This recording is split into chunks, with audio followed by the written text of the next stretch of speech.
13,000 years ago, hunter-gatherers living in Rakefort Cave at Mount Carmel were already fermenting wild grain. These people had no farms, no cities, and no written language, yet they had figured out how to transform raw food into a substance that would last. That process of controlled microbial transformation became the preservation backbone for every civilization that followed. While the earliest archaeological evidence points specifically to cereal beer, humanity soon learned to apply this exact same biological logic to solid vegetables and dairy. This specific method, known as lacto-fermentation, became the true survival infrastructure of the ancient world. When lactic acid bacteria drive the acidity of fermenting vegetables down to a range of 3.2 to 3.6, pathogens like E. coli, Salmonella, and Listeria simply cannot survive. You don't need a factory, electricity, or a sterile lab to make this happen. All it takes is salt, time, and biology. But between 1890 and 1950, 4 industrial forces dismantled that system from the American kitchen. In just one generation, it was gone. The oldest confirmed evidence of fermentation comes from Rakefort Cave in what we now call Israel. Around 13,000 years ago, Natufian hunter-gatherers ground wild grains and brewed cereal beer in mortars carved directly into the bedrock. Domesticated crops did not exist yet, which means these people were fermenting their food long before they were ever farming it. We see a similar early mastery in Neolithic China at a site called Jiahu, where chemical analysis of pottery from roughly 7000 BC revealed a mixed fermented drink made from rice, honey, hawthorn, and grape. These early brewers were not just making alcohol. They were engineering a safe liquid calorie source that could survive long after the harvest ended. This distinction matters because it tells you that fermentation was not just a byproduct of civilization, but rather a foundational technology that actually made settled communities possible in the first place.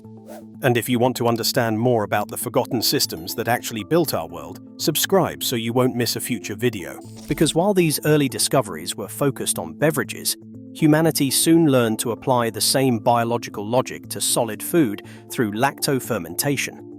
By 2400 BC, people in Mesopotamia were packing cucumbers into salt brine to survive the desert heat, establishing one of the earliest documented uses of vegetable pickling. They used no vinegar and no fire, letting salt, water, and thyme do the work for them in a hot climate where fresh produce would otherwise rot in days.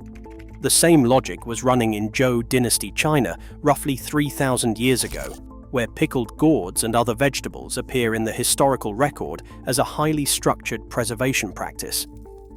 When the Great Wall was built, the laborers were fed cabbage fermented with rice wine, which was not a delicacy, but was actually infrastructure food. This was the distant ancestor of sauerkraut, and it kept a massive workforce alive across hundreds of miles and multiple seasons. Rome eventually scaled fermentation into a massive industry. Along the Mediterranean coastline, Roman producers layered small fish and salt in large clay jars and let microbial action liquefy the mixture over several months. The resulting liquid, called garum, was a concentrated seasoning that traveled in amphorae across the entire empire. It was a staple trade good, representing fermentation as a global supply chain. In Korea, the practice of kimjang organized entire communities every autumn around the production of enough kimchi to last through the winter. This was not just a recipe, but a seasonal infrastructure event where knowledge of cabbage, radish, and chili fermentation passed from generation to generation as a survival skill. UNESCO now protects kimjang as a protected piece of history, which is really another way of saying that someone finally recognized it was disappearing.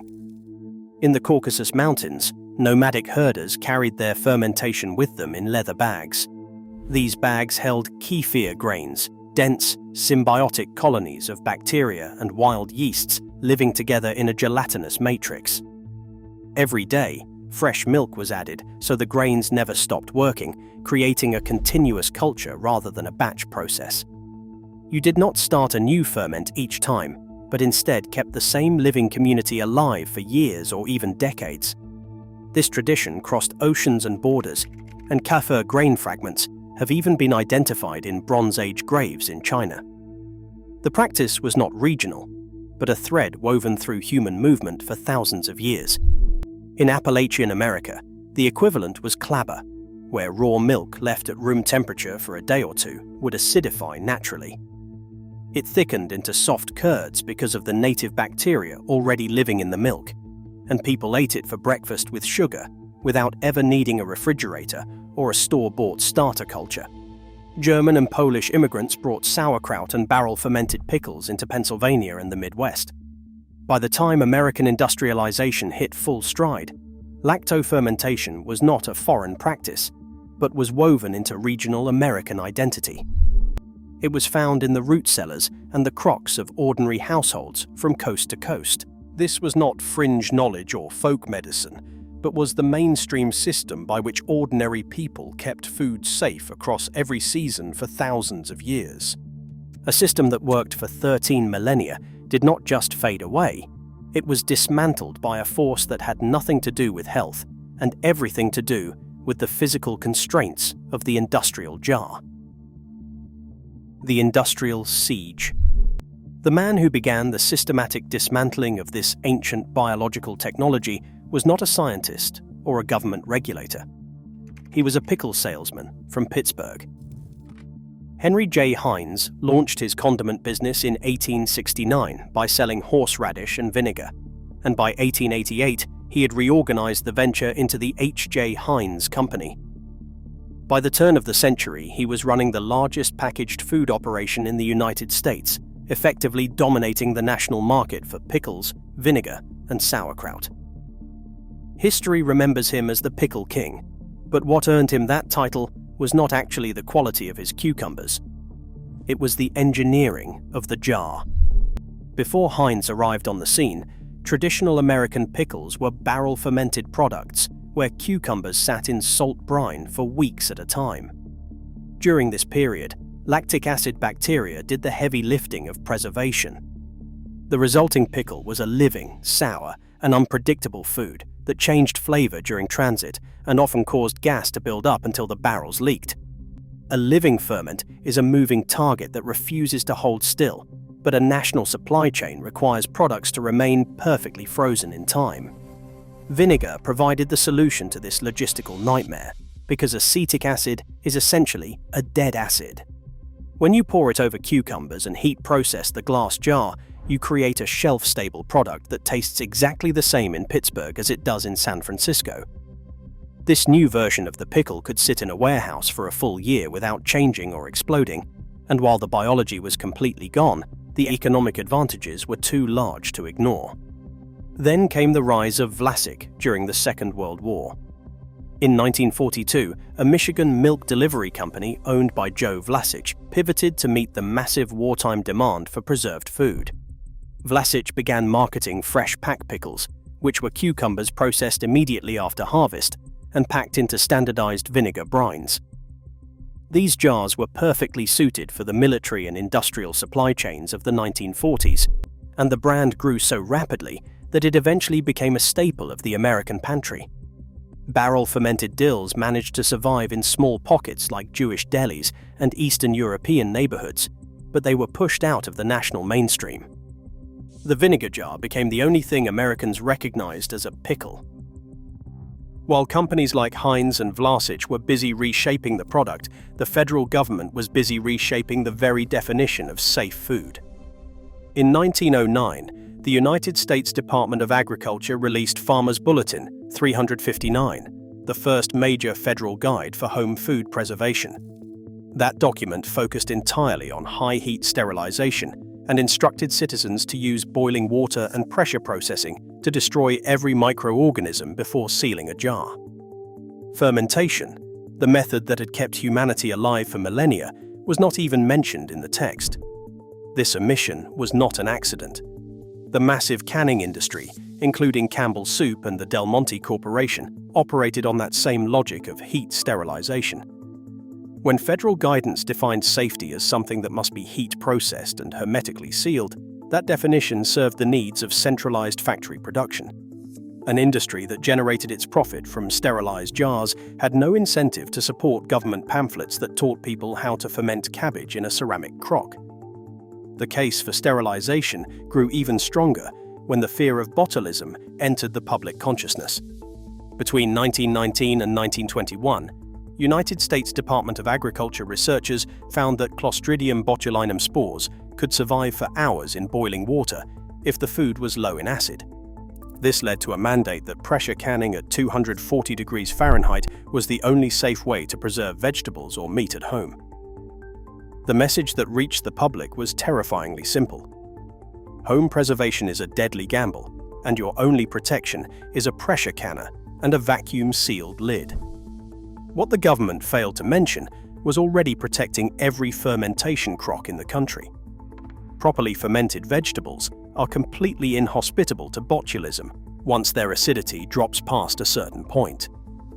The sour environment created by lactic acid bacteria is the exact condition that prevents the toxin from ever forming in the first place.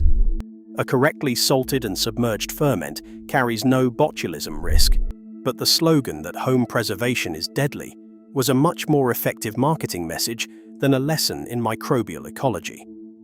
By 1943, at the height of the Victory Garden movement, this cultural shift was finally complete. Wartime propaganda channeled every ounce of American self-sufficiency into glass jars and pressure valves. Canning was framed as a patriotic duty, while the fermentation crock was dismissed as an old-fashioned relic of the past. The same women who had watched their grandmothers ferment sauerkraut in the basement were now patriotically sealing green beans into ball jars. The entire infrastructure of fermentation, the specialized crocks, the root cellars, and the inherited knowledge of salt ratios began to vanish from the American kitchen. At the same time, the nature of the milk supply was also being transformed. In 1908, Chicago passed one of the first laws making pasteurization compulsory after a series of tuberculosis outbreaks were linked to the milk supply. New York followed suit in 1914 after a typhoid epidemic, and by 1924, the United States Public Health Service released a model code that turned pasteurized milk into the legal standard for the entire country. Pasteurization became the default expectation. A bacteriologist named Milton Rosenau published a book called The Milk Question in 1912, where he argued that pasteurization was the most important public health tool after clean water. He demonstrated that heating milk to 60 degrees Celsius for 20 minutes could kill pathogens without making the milk taste cooked, which removed the last bit of resistance from consumers. His scientific framework provided the intellectual cover needed to make mandatory pasteurization the law of the land. Pasteurization successfully killed off dangerous pathogens, but it also wiped out the native living lactic acid bacteria that had allowed milk to ferment spontaneously for thousands of years. Pasteurized milk does not turn into healthy clabber, it simply rots and becomes putrid. The self-acidifying cycle that allowed families to leave raw milk on the counter for breakfast was broken at the industrial plant, and you could no longer ferment what you were no longer allowed to buy. The final nail in the coffin arrived in 1927 when General Electric introduced the monitor-top electric refrigerator. In 1930, only about 8% of American homes owned a mechanical fridge, but that number climbed to 44% by the end of the decade. By 1951, roughly 80% of households had one, which meant that the cold chain had finally reached the individual kitchen. When you look at these forces together, they all carried the exact same cultural message. The jar was a symbol of the modern world, while the crock was a sign of backwardness. The sealed can was safe, but the brine barrel was a dangerous gamble. This was not a single coordinated conspiracy, but rather a stack of aligned incentives involving distribution logic, safety guidance, and new household appliances. Every part of the system rewarded shelf-stable, branded products while penalizing the living, room-temperature ferments of the past. The authorities never actually had to ban fermentation. They just made sure you would never feel the need to use it. In 2021, a group of researchers at Stanford University conducted a study to see which diet could actually fix a damaged human microbiome. They compared the gold standard of modern nutrition, a diet high in fiber and vegetables, against a diet of fermented foods that your great-grandmother would have recognized. The results were not even close.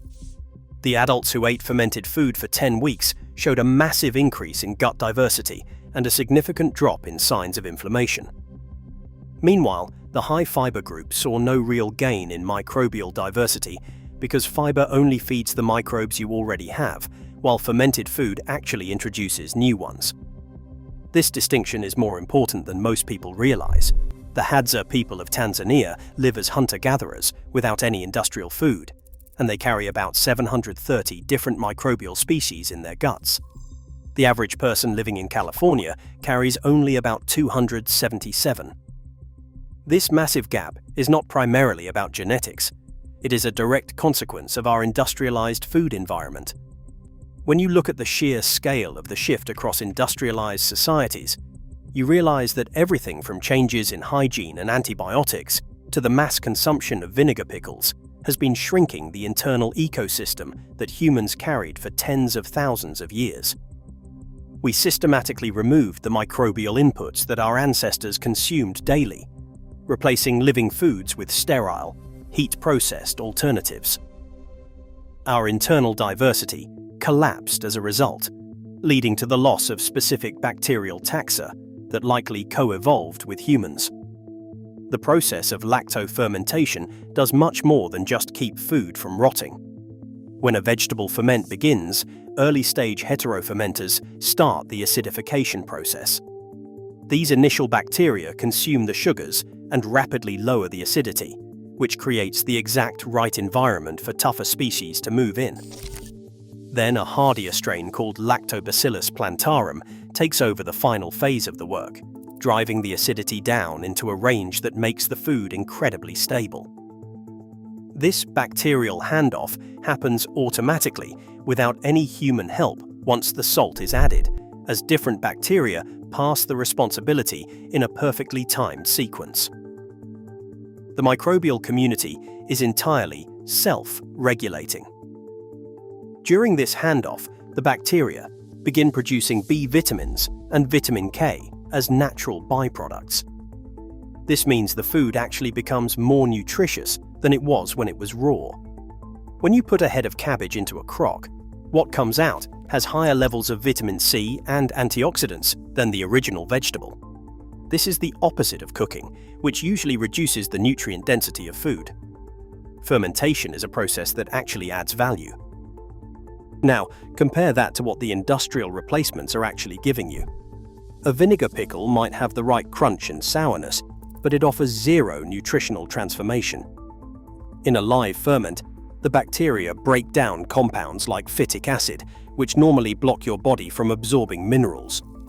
This makes the iron and zinc in a fermented vegetable far easier for your body to take in than they are in a raw one.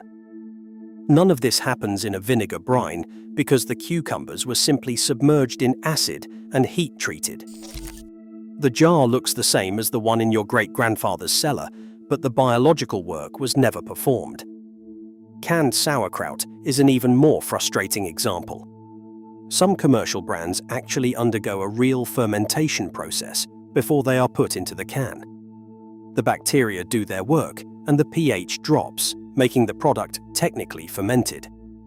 However, the manufacturer then heat processes the can for shelf stability, which kills the live bacteria and destroys the beneficial enzymes. The probiotic benefit is wiped out at the very last second, leaving you with nothing but sour cabbage. The fermentation happened, but you are no longer eating a living food. We see the same thing happening with dairy products like kefir. Traditional kefir grains contain dozens of different microbial species living in a complex, interdependent matrix that took centuries to stabilize. In contrast, industrial kefir is made by selecting 3 or 4 standardized strains and adding them to pasteurized milk for a fixed amount of time. The result is a drink that is tangy and pourable, but it lacks the complexity of a multi-generational microbial community. When you prioritize consistency over everything else, you lose the diversity that makes the food effective in the first place. This pattern repeats across every single food category. Vinegar has replaced lactic acid, heat has replaced pH, and refrigeration has replaced active microbial protection.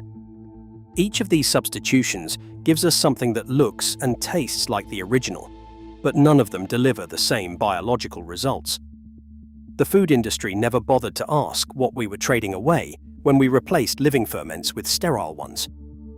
The research we have now shows that we traded away our microbiome diversity and our natural defense against inflammation. The system we replaced was not a primitive way of storing food. It was a sophisticated biological technology that we are only just now beginning to understand. Reclaiming the heritage. You do not need to rebuild anything to reclaim this sovereignty, because the system is already there, waiting on a shelf in your kitchen. Start with sauerkraut, as it requires the fewest moving parts and offers the most immediate result. Take 2 pounds of green cabbage, which is a head that costs between $1 and $2 at most retail stores, and weigh it to find exactly 2% of that weight in non-iodized salt. That usually comes to about 18 to 20 grams. Spoon measurements vary too much by crystal size to be perfectly accurate, but it is about 3 teaspoons of fine salt. The weight is the primary rule. Shred the cabbage and add the salt, then massage it firmly until the leaves release enough liquid to form their own brine. Pack it tightly into a clean quart mason jar and push down until the brine rises above the cabbage. If you need more liquid to cover the top, mix 1.5 tablespoons of non-iodized salt into a quart of non-chlorinated water and pour that in. Submerge the cabbage under the brine with a smaller jar or a clean stone to keep it down. Then cover the top loosely so gas can escape. Room temperature is all the energy this process requires.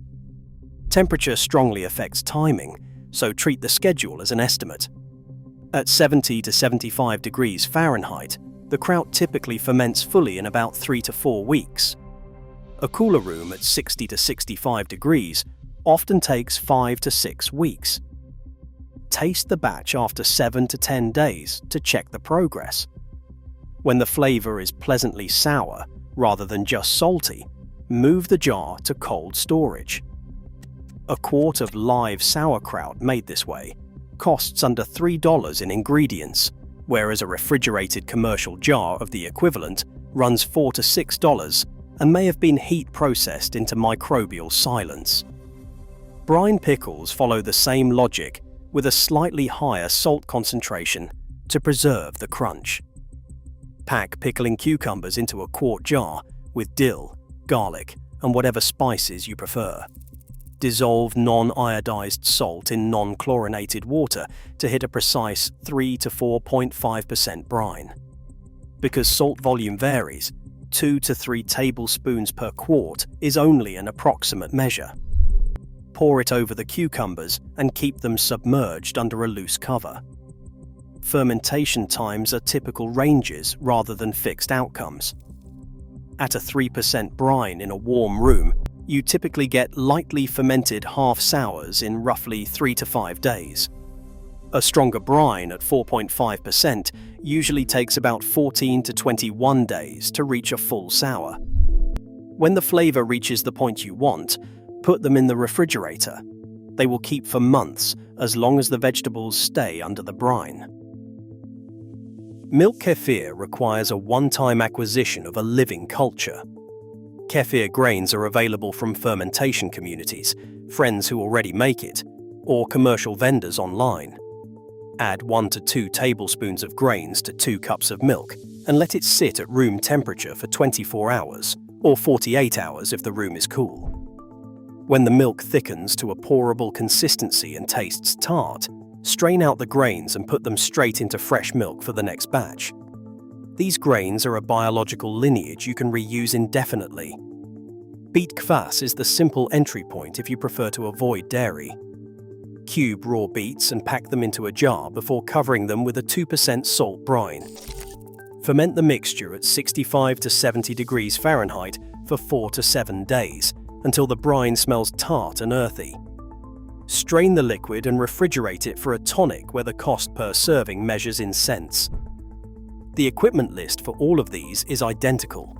A mason jar, non-iodized salt, non-chlorinated water, and something to keep the food submerged. Airlocks and specialty crocks exist and add convenience, but they are not required for success.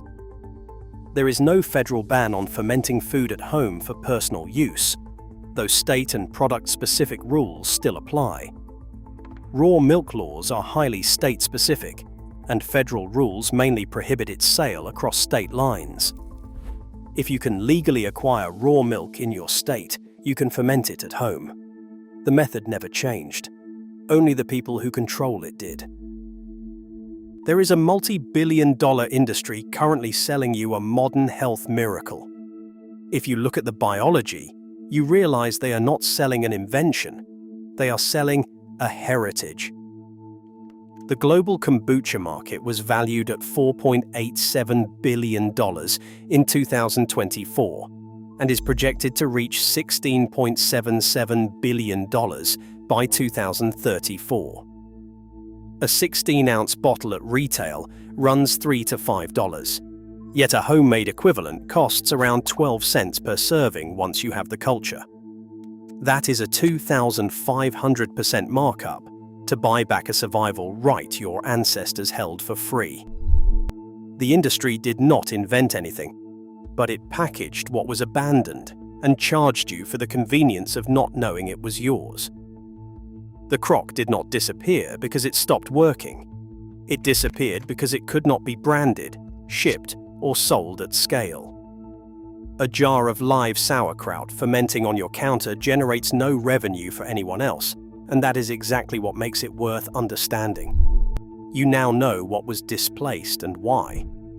You know what the industrial replacements actually removed from the human diet.